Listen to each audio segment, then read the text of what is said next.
ہم ان مدرسوں کو دین کے مینار سمجھتے ہیں، آپ ان مدرسوں کو سیاست میں لانا چاہتے ہیں۔ مجھے کوئی فکر نہیں ہے نون کی، وہ اپنا مسئلہ خود سیٹ کر لیں گے، مجھے کوئی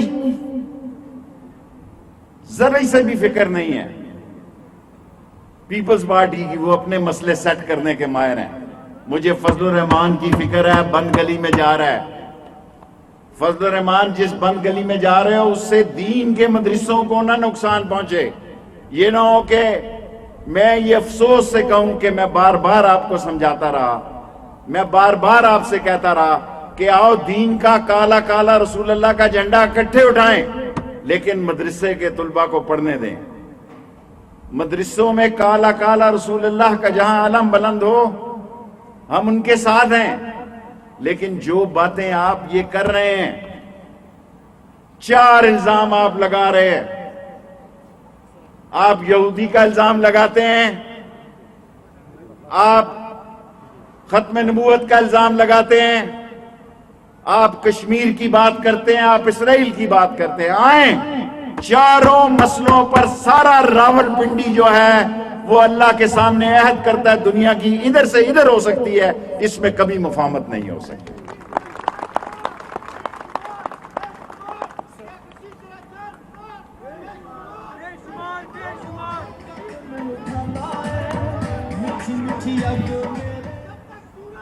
مہربانی مہربانی مہربانی بھائی، بس اب نئی، پہلے پاناما تھا، اب پاناما 2 آ گیا۔ مجھے تو پتہ ہی نہیں تھا کہ 7,50,000 شہباز صاحب نے نیب کو دیے، نیب کو دیے۔ مجھے تو پتہ ہی نہیں تھا کہ نئی جائیدادیں نکلنے جا رہی ہیں۔ میں وقت سے پہلے بات کرتا ہوں اور لوگ میرا مذاق اڑاتے ہیں، تجزیے کرتے ہیں میرے بھائی، سارے ٹاک شو میں باتیں کرتے ہیں میرے بھائی قابل احترام۔ میں نے یہ کہا تھا کہ یہ ضمنی الیکشن میں حصہ لیں گے، آج دیکھیں گے یہ ضمنی الیکشن میں کمپین کر رہے ہیں، یہ ضمنی الیکشن کی کمپین کر رہے ہیں۔ میں نے یہ کہا تھا یہ استعفے نہیں دیں گے، یہ استعفے نہیں دے رہے ہیں۔ سینٹ کے الیکشن میں عمران خان گئے ہیں سپریم کورٹ میں کہ اس کو سیکرٹ قرار دے دیا جائے یا اوپن قرار دے دیا جائے، وہ چاہتا ہے اس کو اوپن قرار دیا جائے، جو مرضی فیصلہ ہو۔ ایک اور بھی حل ہے اس کا، ساری پارٹیاں مل کر بیٹھے اور جتنے ووٹ ہیں اتنے کینڈیڈیٹوں کا فیصلہ کر لیں تاکہ کوئی ووٹ نہ بکے اور جمہوریت اور مستحکم ہو۔ ایک دن کے لیے اکٹھے ہو جاؤ، جب کاغذات نامزدگی داخل ہونے ہیں، جو پارٹی کینڈیڈیٹ نہ ہو اس کے کاغذ کو ریکمینڈ اور سیکنڈ نہ کیا جائے تو یہ بھی نتیجہ نکل آئے گا۔ اور بڑا انہوں نے شور پہنایا ہوا ہے کہ منی لانڈرنگ، اس سے کم لوگ تھے اظہر ستی صاحب، آپ یقین جانیں اس جلسے سے کم لوگ تھے جو الیکشن کمیشن کے آگے آئے، جو پتہ نہیں کہاں سے لائے، کہاں سے آئے۔ آپ اسی طرح آئیں جناب، لانگ مارچ کی تاریخ بتائیں۔ میں وارڈ نمبر کتنا 27 میں میں پی ڈی ایم اے سے کہنا چاہتا ہوں آپ جناب تاریخ بتائیں کب آپ نے تشریف لانی ہے۔